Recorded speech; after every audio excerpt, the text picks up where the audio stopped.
el esquema de cuarentena que tendremos para las próximas semanas.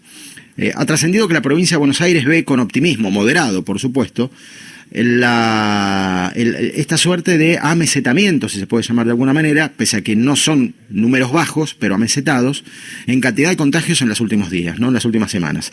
Y esto les permite tener, naturalmente, cierto optimismo.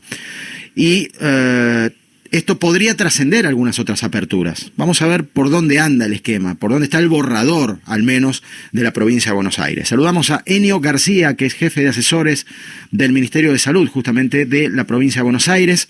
Enio, Adrián Puente lo saluda. ¿Cómo le va? Buenas noches, gracias por atendernos.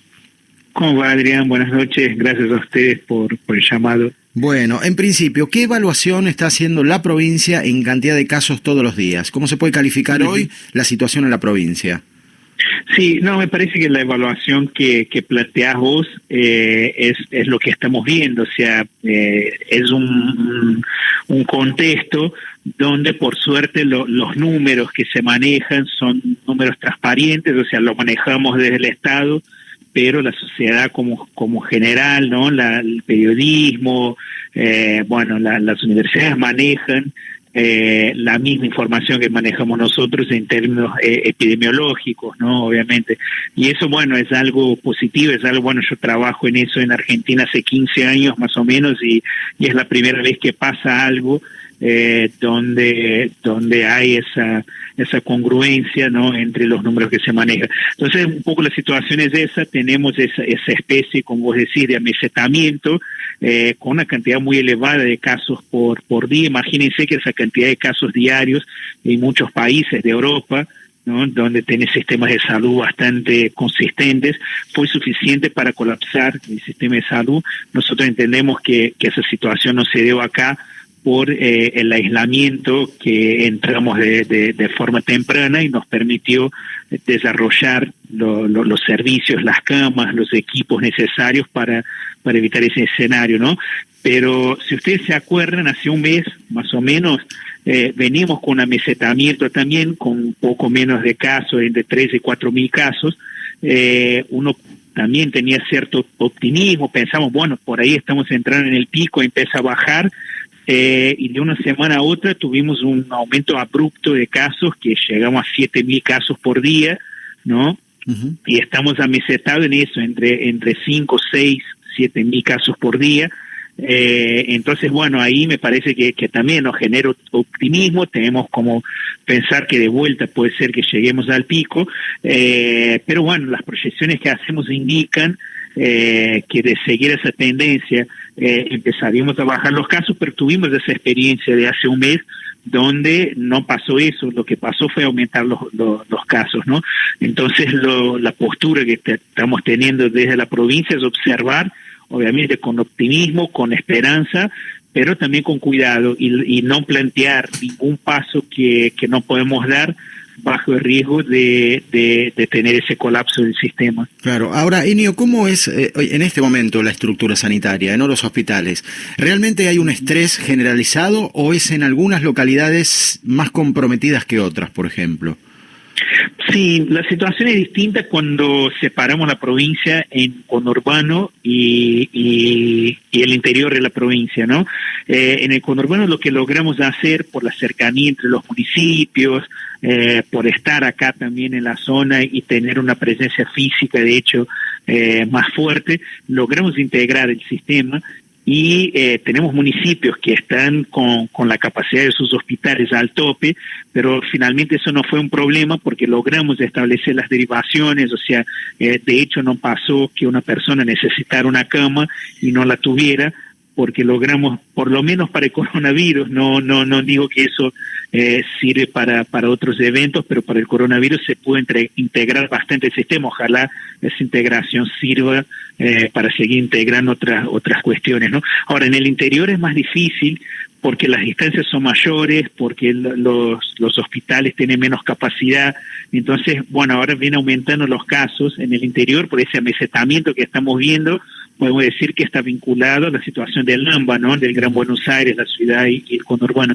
Pero en el interior no hay amesetamiento, en el interior hay una curva ascendiente que va aumentando cada día el número de casos, y obviamente nos preocupa eso porque la respuesta que puede dar el sistema en el interior es distinto. Hay más dificultad de organizar e integrar esa respuesta.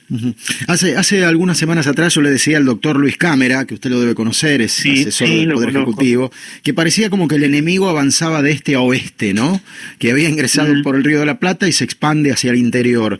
Este amesetamiento que usted cita Enio, en la provincia de Buenos Aires, ¿es propio de entienden ustedes que es propio de la dinámica del virus o es producto del amesetamiento de el aislamiento, la cuarentena, las restricciones para circular? ¿Por dónde va esa respuesta que se está observando? Sí, fíjate que nada, ningún comportamiento de curva es natural de la circulación natural del virus, o sea, porque en cada país se tomaron decisiones, ¿no? Y ahí es donde uno ve las diferencias en las curvas de cada uno de los países. Entonces, por ejemplo, nosotros nos acostumbramos a hablar en el pico, estuvimos mucho tiempo proyectando cuándo llegará el pico, cuándo viene el pico, de cuántos casos va a ser el pico. ¿Por qué? Porque en Europa se generó un pico. ¿Por qué eso? Porque se tomó una decisión de dejar circular el virus, no se sabían los efectos en la población de eso, y cuando vio que el efecto principal era colapsar el sistema de salud y eso hacer con que aumentara la mortalidad, que no hubiera camas para dar respuesta a las personas que la necesitaban, ahí se tomó la decisión de hacer un cierre fuerte, y ahí es donde se dio ese fenómeno de pico. Vino subiendo los casos y cuando se tomó la decisión de cerrar, empezó a bajar y empezamos a ver los picos. Acá en Argentina, si uno presta atención, no hubo pico. ¿Por qué? Porque tomamos la medida al revés.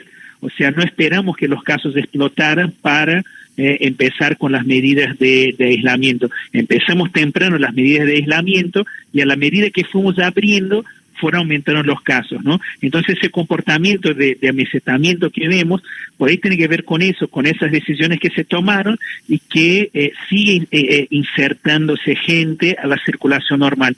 Para que tengas una idea, los indicadores de circulación de personas que tenemos en el conurbano indica que estamos más o menos con el 65% de la circulación normal, ¿no? Entonces, bueno, a la medida que se va acrecentando gente a esa circulación, va a haber gente más expuesta, ¿no? Y eso puede puede hacer con que la curva siga aumentando. Por eso digo que no estamos en una etapa de salir de las restricciones. Lo mejor es que podamos tener cada vez menos restricciones, pero todavía tenemos que seguir con restricciones porque no está controlada la circulación del virus. Este amesetamiento, Enio, ¿les permite pensar en el corto plazo en algunas aperturas de otras características un poquito más notorias? En el corto plazo es difícil, o sea, tenemos que ir viendo cómo sigue esa curva. Si efectivamente empieza a bajar, ahí yo te diría que sí, que si vemos que hay una tendencia a bajar y sabemos que con esa cantidad de casos, por lo menos el sistema de salud en términos de cama puede soportar, digo en términos de camas porque el sistema de salud no son solo las camas, los respiradores, el sistema de salud es fundamentalmente el personal, el trabajador y los trabajadores de la salud, que está en una situación de estrés altísima. Entonces tenemos que tener en cuenta también esa variable, ¿no? Que es la más importante. Si no está el personal con condiciones de trabajar, no hay sistema de salud. Entonces yo diría que por todo lo que observamos del sistema, más allá de que tenemos un resto de camas todavía, o sea que el sistema interno de camas puede dar respuesta, me parece que sería contradictorio hacer aperturas mirando lo que está pasando dentro de los servicios y las condiciones estresantes que están enfrentando esos trabajadores y trabajadoras. No sería algo de no empatizar con ellos, de no entender la situación que están pasando en los hospitales, en las clínicas. Por eso creo que no es el momento. Si vemos que la cosa va bajando, ¿no? Y que eso nos va a implicar una carga de trabajo extra a esos trabajadores a ir abriendo más actividades, ahí me parece que sí, que sería oportuno. Mientras, me parece que hay que mirar eso también. Para finalizar, Enio, volviendo un poquito a la estructura sanitaria, la capacidad de los hospitales, ¿perciben que hoy los enfermos de coronavirus, si bien son más que hace meses atrás por día, pero tienen síntomas más leves de la enfermedad? No, mira, de hecho, uno lo que vamos descubriendo cada vez son más síntomas, ¿no? Se agregó como sintomatología la cefalea, se agregó algún dolor abdominal, ¿no? Y también en términos de comportamiento, de mortalidad o de letalidad, ¿no? De porcentaje de gente que termina falleciendo y también de porcentaje de gente que termina ingresando a terapias, se mantiene constante. Estamos más o menos en 2% de letalidad y estamos corrigiendo las bases que tenemos y estamos viendo que más o menos un 4% de las personas que tienen el virus termina yendo a un servicio de cuidados intensivos. Obviamente, tanto en los fallecimientos como en el ingreso a terapia, es muy marcada la cuestión de la edad, ¿no? Lo que vemos es que la mayoría de la gente que se enferma, que entra en contacto con el virus, son adultos jóvenes, ¿no? Pero la mayoría de la gente que se interna y se muere son adultos mayores, ¿no? A partir de los 60 años empieza a incrementar muy fuerte la letalidad y el ingreso a terapia. Así que no ha cambiado ese perfil, por lo menos desde que empezamos a tener datos más sólidos sobre la pandemia. Estamos ya sobre las noticias, pero no me quiero quedar con esta duda. El tiempo promedio que ocupa un paciente de terapia intensiva, ¿de cuánto es aproximadamente, Enio? Porque el gran problema era que estaban más de 20 días, ¿no? Sí. Hay pacientes que quedan 20 días, ¿no? Dependiendo de la gravedad, pero en promedio nosotros estamos viendo que bajo ese tiempo estamos más o menos en 13, 14 días. Y los últimos datos que tenemos nos muestra que ese tiempo promedio de estadía está más o menos en 9.